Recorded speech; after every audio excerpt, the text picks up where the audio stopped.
मेरे दिव्य गुरुदेव श्री परमहंस योगानंद जी के द्वारा ये टॉपिक, ध्यान कैसे आपके भाग्य को बदलता है, बहुत महत्वपूर्ण टॉपिक। भाग्य हमारे द्वारा किए गए कर्मों का विधान है। किए गए कर्म अगर बुरी आदतों से संबंधित है तो भाग्य बुरा है। यदि आप वास्तव में अपनी वर्तमान बुरी आदतों से छुटकारा पाना चाहते हैं तथा भाग्य के उन आदेशों से बचना चाहते हैं जो आपके कष्टों के कारण हैं, तो आपके पास ध्यान से श्रेष्ठ कोई साधन नहीं है। प्रत्येक बार जब आप ईश्वर पर गहरा ध्यान लगाते हैं, आपके मस्तिष्क में लाभकारी परिवर्तन होते हैं। मान लें आप आर्थिक रूप से असफल हैं और नैतिक रूप से भी असफल हैं, या आध्यात्मिक रूप से असफल हैं। ध्यान द्वारा प्रतिपादन करके, क्या प्रतिपादन करके?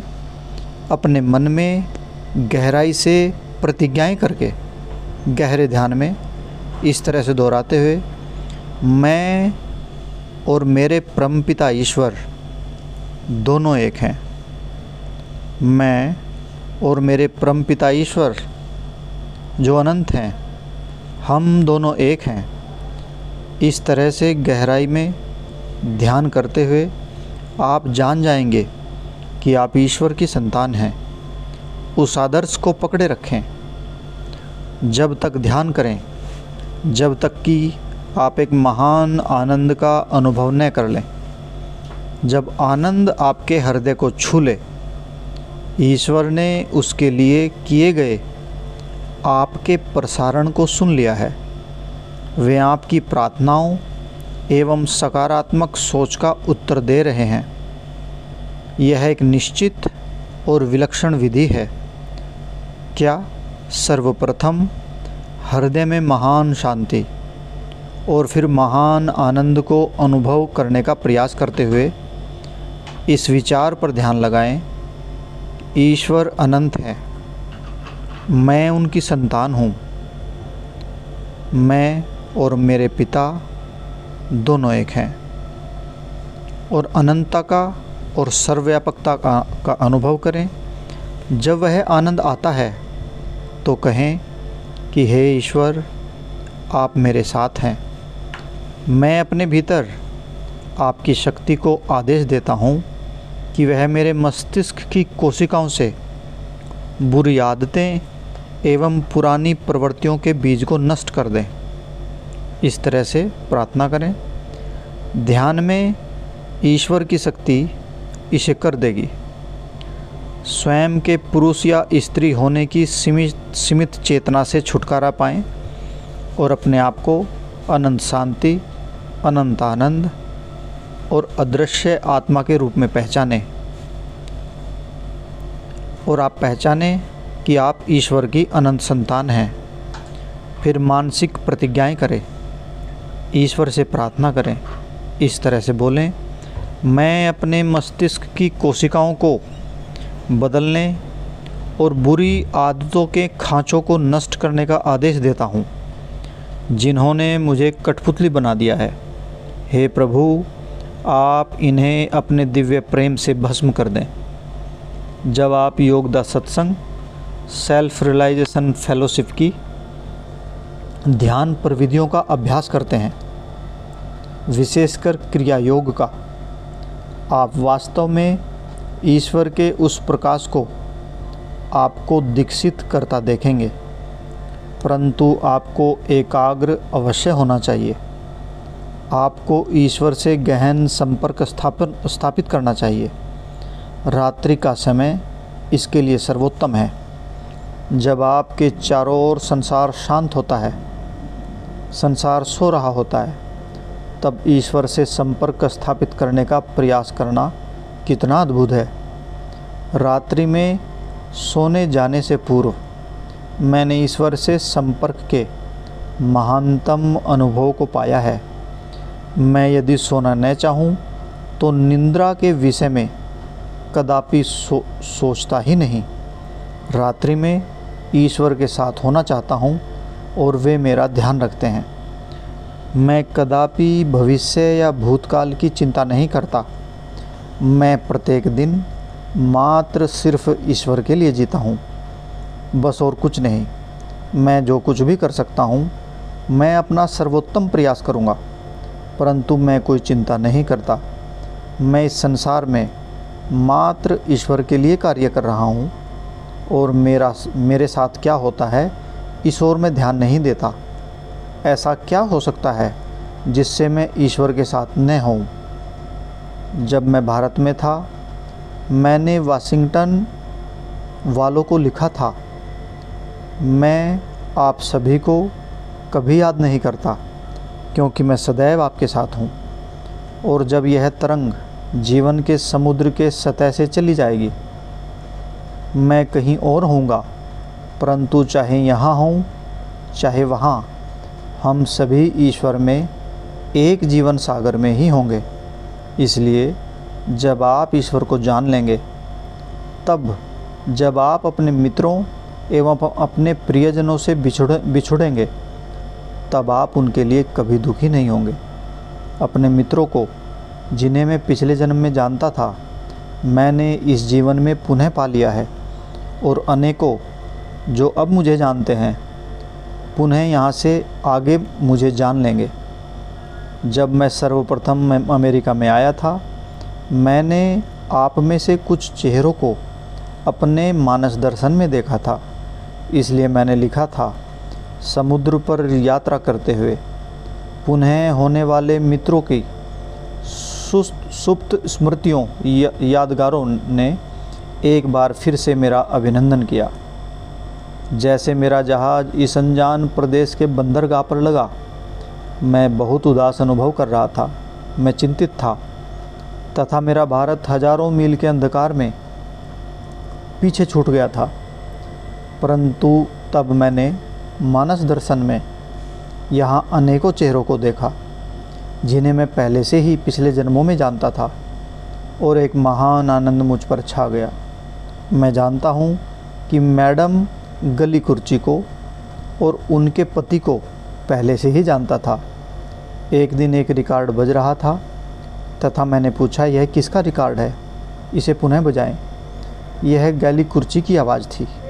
मैंने कहा, मैं इसे मिलने जाऊंगा। बाद में शिकागो में एक रात एक मित्र आया और उसने मुझे बताया कि आप जानते हैं, मैडम गली कुर्ची यहाँ शहर में है। मुझे लगता है कि आपको उनसे मिलना चाहिए। मुझे परिचय पत्र दिया गया और अन्य लोगों ने मेरी ओर उनसे भेंट करने का प्रयास किया, परंतु उनके सभी संगीत कार्यक्रम के टिकट बिक चुके थे। अंत में प्रबंधक ने स्वयं अपने पुत्र का टिकट मुझे दिया। जब मैडम गली कुर्ची और मैं कार्यक्रम के बाद मिले, उनसे मेरा अभिनंदन किया और कहा, मैंने उन्हें इसलिए फटकार लगाई कि उन्होंने आपको तुरंत टिकट क्यों उपलब्ध नहीं कराया। तब से हम एक मित्र हैं और हम एवं उनका पति इस मार्ग का, क्रिया योग ध्यान का निष्ठापूर्वक अनुसरण करते हैं।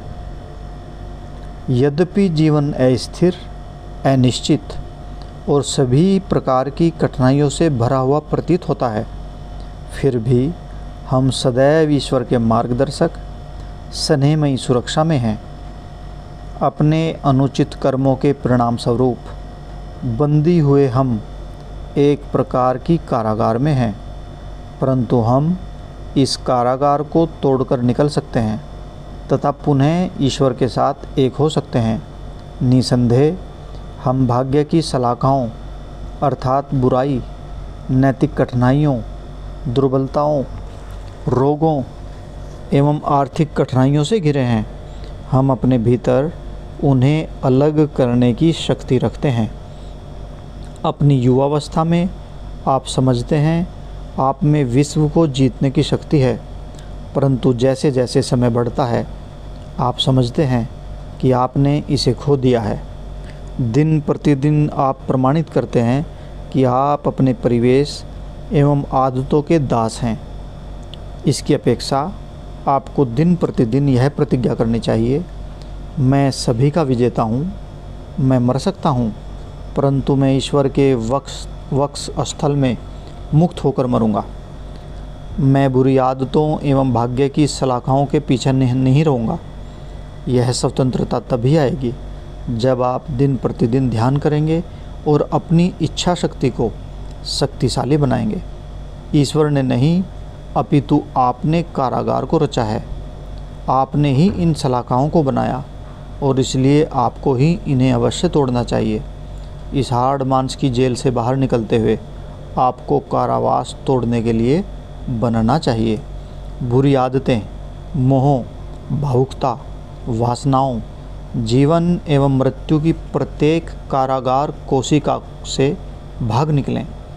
इस कारागार की सलाखाओं को, जिनमें आपकी आत्मा बंदी है, ज्ञान के आरे से काटा जा सकता है। ध्यान में जितना अधिक आप गहराई में उतरेंगे उतने ही अधिक आप ईश्वर की शक्ति द्वारा स्वतंत्र हो जाएंगे। उन ईश्वर में आप यह जान लेंगे कि यह जीवन एक स्वप्न की भांति है, यह मात्र एक नाटक है। प्रियजनों, मैं आपके साथ इन सत्संगों या भेंटों का अत्यधिक आनंद उठाता हूँ, क्योंकि मैं यहाँ एक भाषण देने नहीं आया हूँ। मैं आपके पास मात्र परमात्मा की चेतना के साथ ही बातें करता हूँ, न कि यंत्रवत ढंग से। जो मेरी आत्मा से आता है वह मैं आपसे कहता हूँ। मैं केवल उन्हें ही खोजता हूँ जो ईश्वर की खोज में अत्यधिक रुचि रखते हैं। ऐसी प्रिय आत्माओं से मैं यहाँ मिलता हूँ और ऐसी अद्भुत आत्माएं यहाँ हमारे माउंट वाशिंगटन आश्रम में रहती हैं। वर्षों बीतने के पश्चात एक ही शांति एवं सामंजस्यता। मैं ईश्वर का धन्यवाद करता हूँ क्योंकि सब उसी की महिमा है। अच्छाई करना सदा सरल नहीं होता, परंतु जीवन में महानतम वस्तु है अपनी व्यक्तिगत शुद्ध चेतना के दुर्ग में रहना, यह जानते हुए कि आप ईश्वर को प्रसन्न कर रहे हैं। वे ही एकमात्र उत्तर हैं, क्योंकि ईश्वर में महानतम प्रसन्नता है। अपने सभी कर्तव्यों को निष्ठापूर्वक करने के अतिरिक्त मेरे आश्रित होकर मेरे अनुग्रह से भी भक्त शाश्वत अपरिवर्तनीय अवस्था को प्राप्त करता है। श्रीमद् भगवद गीता के 18वें अध्याय के 16वें श्लोक में भगवान श्री कृष्ण जी ने ऐसा कहा, आपको सभी से प्रेम करना चाहिए, सभी को आशीर्वाद देना चाहिए तथा प्रत्येक व्यक्ति में ईश्वर को देखने का प्रयास करना चाहिए, चाहे उसने गलतियां ही क्यों न की हो तथा चाहे किसी समय यह कितना ही कठिन क्यों न लग रहा हो। आप सत्य के मार्ग का ही अनुसरण करें, तब आप भाग्य की सलाखाओं को तोड़ देंगे। जय गुरु जी।